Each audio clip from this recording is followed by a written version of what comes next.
Hello, everyone, and welcome to 100 Days of Magic. Woohoo! I am so excited.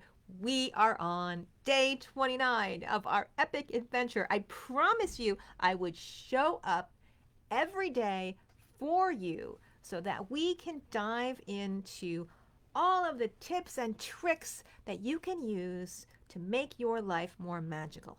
In other words, that you can use to plug in to the divine spark that is already within you and unleash its power to transform your own life. And here we are on day 29. I'm so grateful for you who've been hanging out with me all along the way. If you're just joining me now, hello, my name is Donna Woodwell. I am the organizer slash owner of this crossroads of magic and mastery. If you want to tune in to the past sessions, all of those other 28 days, they are waiting for you in the guides section of this Crossroads of Magic and Mastery group. So guides is usually at the top of the page on a desktop, but it's also at the top of the page on a mobile version. So it'd be relatively easy to find. If you don't know how to use guides, just click the button, work through them. It's pretty self-explanatory. When you use them, you can click off completed so you know what you watched and what you haven't watched. Or they're all got a hashtag, 100 Days of Magic. Just type in, search for the hashtag 100 Days of Magic, and you will be able to find all of the videos there. It is my pleasure to continue to work with all of you. Hello, Barris. Barris has been here like every day. I'm so grateful for your support because you know what? The world needs all the magic it can get, especially now.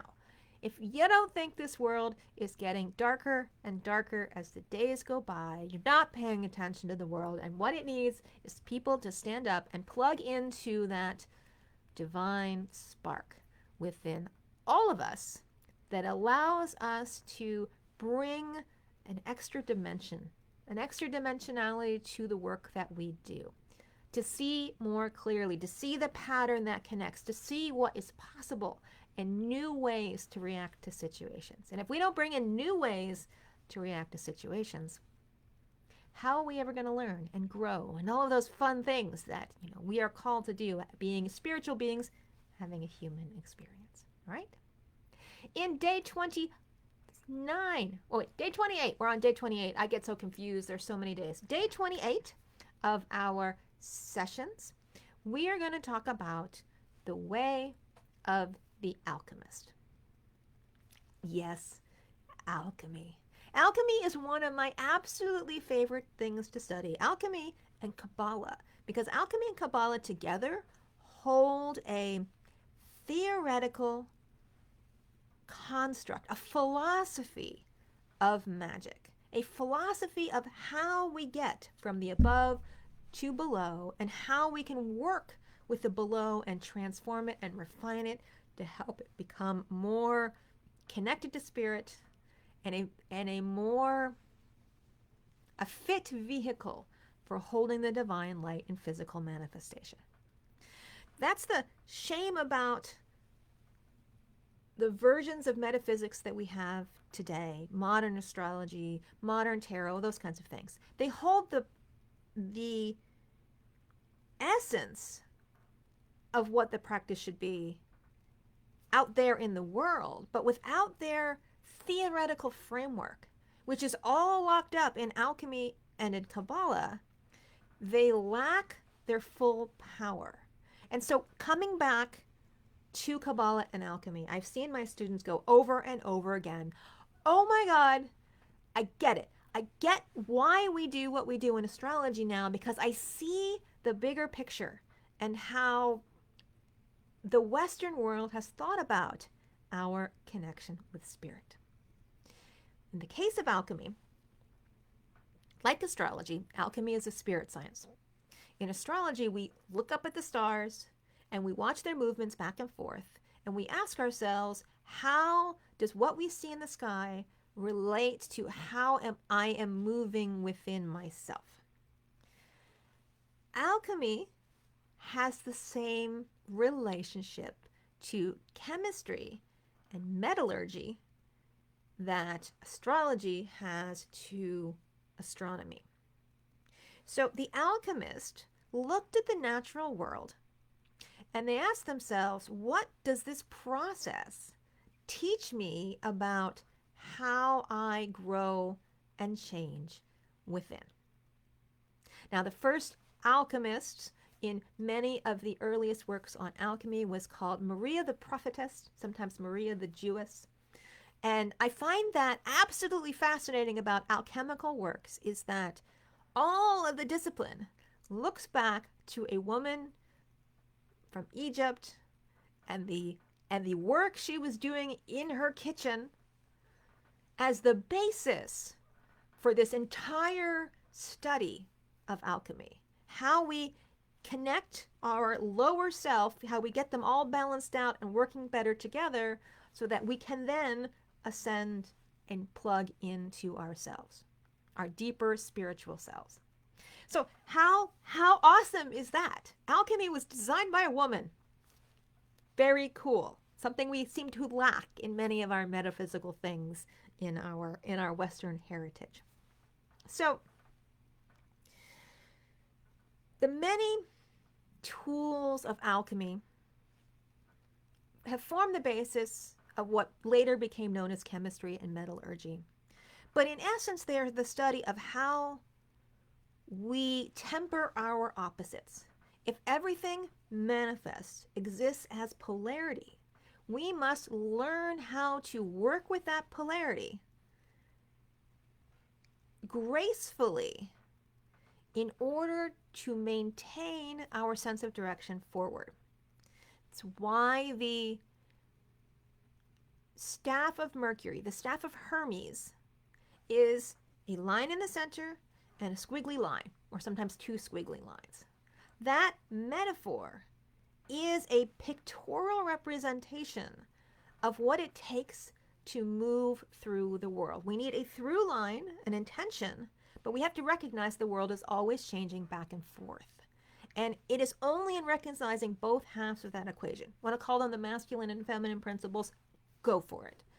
Only in recognizing that can we embrace our wholeness. And we have to understand that process in order to weave the parts of ourselves together in a more whole, coherent, and meaningful way.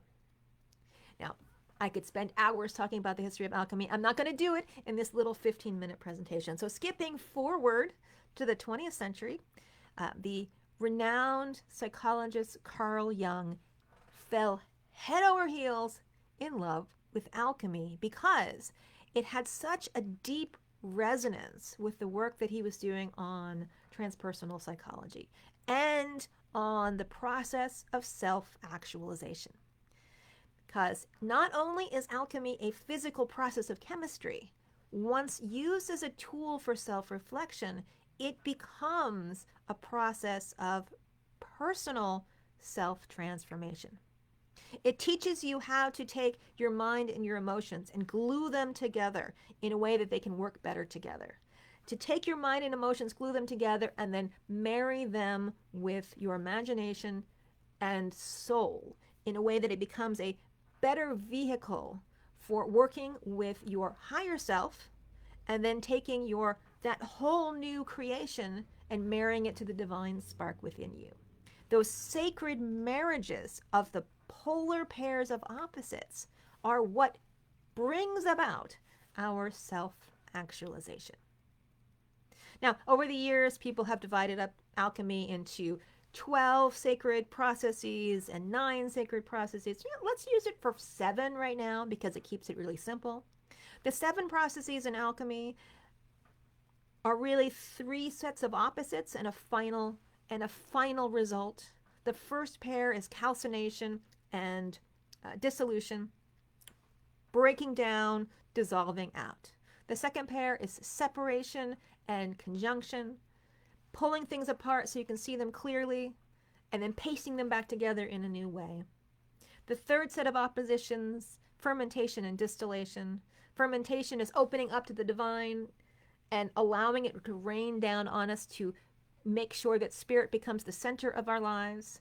Distillation to intensify that process And finally, the last phase of coagulation, making the philosopher's stone so that we have a new spirit vehicle that can work not just in the spirit worlds, but also equally effectively in the physical world. It is a profound and beautiful way to see the world with incredibly practical applications as you learn how the processes in yourself work. You are no longer, if you go through the alchemical process of transformation, someone who sits there and feels like your thoughts are happening to you or your emotions are happening to you and you are simply the victim of the process. You understand where they come from so that you can learn how to master them in a way that helps you to be more aligned with your deeper spark within. And there is no better way to understand and implement your soul purpose than that.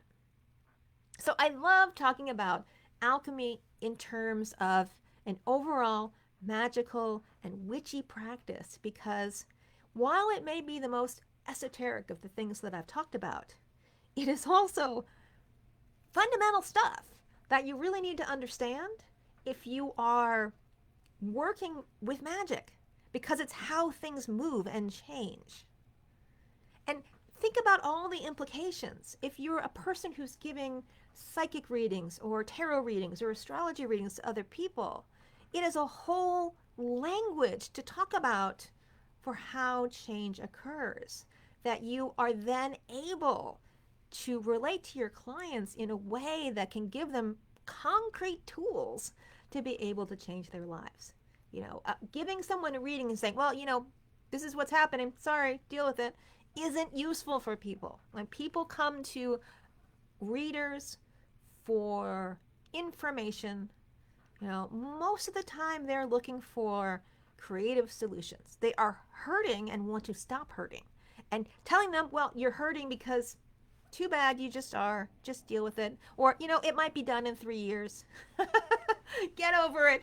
That's not helpful. That can put people in a much more dependent place, a much more depressed place. And that's the last thing we should be doing in the world. All right?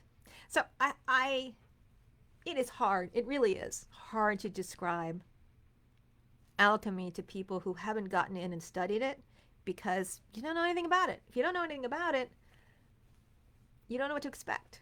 So I asked my students after class, what did you learn? They're like, wow, this is so epic. I had no idea this was here. Same reaction sometimes I get from the Kabbalah class as well. I had no idea this was waiting for me until I went through the process.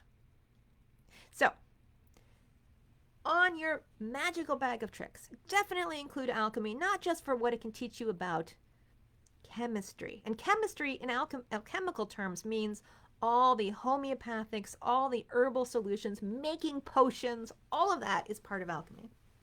But it's also about the self-mastery part of the equation, understanding who you are, how you move through the world, and how to find the gold within you. Find that divine spark, plug into it, so that when you do, you can return here and shine more of that gold of yours in the world. Quite frankly, the world needs it. All right? So, if you're interested in alchemy along with divination and along with priestess craft, along with how to be a mage and cast your own spells, is all part of my Magic and Mastery Coven. My magic school has a special membership program because I am 100% dedicated to giving everyone the keys to unlock your divine potential. That's why the logo for the School of Magic and Mastery is a key, because I'm giving you the keys to the kingdom, the internal kingdom, so to speak. And I want everyone to have access to that. So I've put half of my courses inside the Coven. And that means about 75 hours of training right now. It's the equivalent of 4 12-hour tracks at a conference, all for a low monthly price of $47 a month with no contracts required. So basically, you can come to the magical conference for $47, watch as much as you want, and if you need to leave, no problem. No, I have no stipulations. People come and go as they need to. And if you can find a better deal for that much information, all in one place, all included, for $47, please tell me, because I would love to talk to that person and we could share notes, because they would be as equally passionate as I am about making sure everybody can easily access all of the material they need to deepen their magical practice. There you go. So, tomorrow we're going to be talking about the Way of the Witch and the Wheel of the Year, another way of thinking about your magical practice. If you've got any questions about alchemy, please ask. I love talking about alchemy. It's not like people in the grocery store really want to talk to me about alchemy. And it's one of my favorite things. my students know this. I'm so jazzed. I spent an entire year. I just finished an entire year of talking about alchemy every month, and it's been so exciting for me, and hopefully rewarding for my students. But I get jazzed. I get giddy, and I would be making a collection of books on alchemy, like traditional manuscripts, and I'd go completely broke because I spent, thousands and thousands of dollars on ancient manuscripts with really pretty cool pictures. Anyway, if you've got any questions about it, want to learn more about it, just post underneath this video in the chat room. I've got a bunch of students who are in my alchemy class there. You can ask them questions too. You don't have to depend on me. And I look forward to continuing this conversation together. Tomorrow we're going to talk about the Way of the Witch and how all these pieces fit together into today's practice of witchcraft, what the Wheel of the Year means, and hopefully all in this process you will hear the parts that resonate most with you to figure out what path you are on. Until the next time, take care everyone.